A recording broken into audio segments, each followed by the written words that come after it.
नमस्कार दोस्तों, इस वीडियो में हम ट्रांसफार्मर लॉसेस के बारे में डिस्कशन करेंगे। तो एक ऑब्जेक्टिव से हम वीडियो शुरू करते हैं। Core lamination of transformer decreases dash. Transformer की कोर में जब हम लैमिनेशन करते हैं तो इनमें से कौन सा डिक्रीज होता है? एडी करंट लॉस डिक्रीज होता है, या हिस्टेरिस लॉस, कॉपर लॉस, या लीकेज रिएक्टेंस? तो इसका आंसर होगा हिस्टेरिस लॉस डिक्रीज होता है जब हम एक ट्रांसफार्मर की कोर को लैमिनेशन करते हैं। उसके बाद हम ट्रांसफार्मर लॉसेस के बारे में डिस्कशन करेंगे, जो टू टाइप का होता है बेसिकली। पहला कोर लॉस, और इसको हम कहते हैं आयरन लॉस भी कहते हैं, आयरन लॉस भी कहते हैं। दूसरा होता है कॉपर लॉस। देखो, कोर लॉस किसे कहते हैं? ये ट्रांसफार्मर का कोर है, इसी कोर में जो लॉस होता है इसको हम क्या कहते हैं? कोर लॉस या आयरन लॉस कहते हैं। दूसरा आता है कॉपर लॉस। कॉपर लॉस क्या होता है? ये देखो, ये प्राइमरी वाइंडिंग है, ये सेकेंडरी वाइंडिंग है, ये दोनों वाइंडिंग में जो लॉस होता है उसको हम क्या कहेंगे?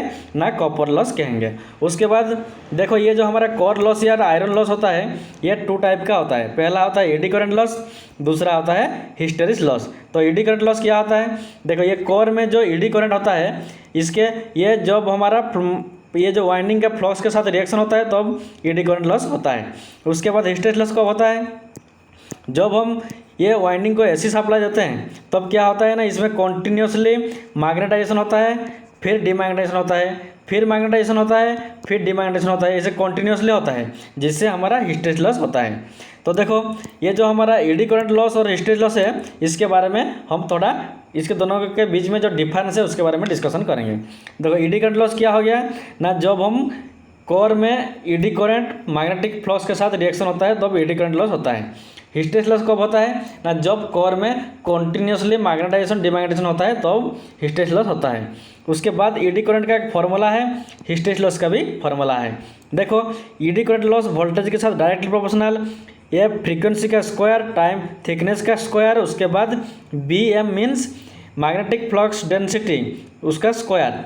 इसे भी इधर हिस्टेरिस लॉस इक्वल टू, ये कांस्टेंट है, बी के साथ डायरेक्टली प्रोपोर्शनल, ये फ्रीक्वेंसी है, और B maximum flux density B M का 1.6।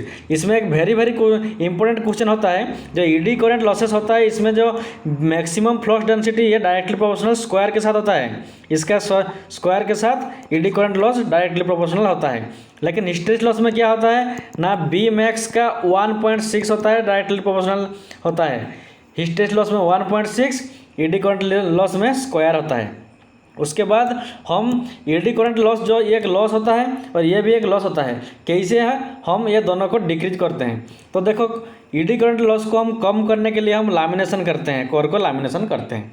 उसके बाद हिस्टेरिस लॉस को हम कम करने के लिए सिलिकॉन स्टील का यूज करते हैं, वेरी इंपॉर्टेंट। उसके बाद जो हमारा ट्रांसफार्मर होता है उसमें दो टेस्ट किया जाता है, एक होता है ओपन सर्किट टेस्ट और दूसरा होता है शॉर्ट सर्किट टेस्ट। तो ओपन सर्किट टेस्ट किस लिए किया जाता है ना, आयरन लॉस के लिए किया जाता है, आयरन लॉस के लिए ओपन सर्किट टेस्ट किया जाता है। और शॉर्ट सर्किट टेस्ट किस लिए किया जाता है ना, कॉपर लॉस के लिए शॉर्ट सर्किट टेस्ट किया जाता है, very important. Open circuit test iron loss के लिए, short circuit test copper loss के लिए। थैंक यू, जय हिंद।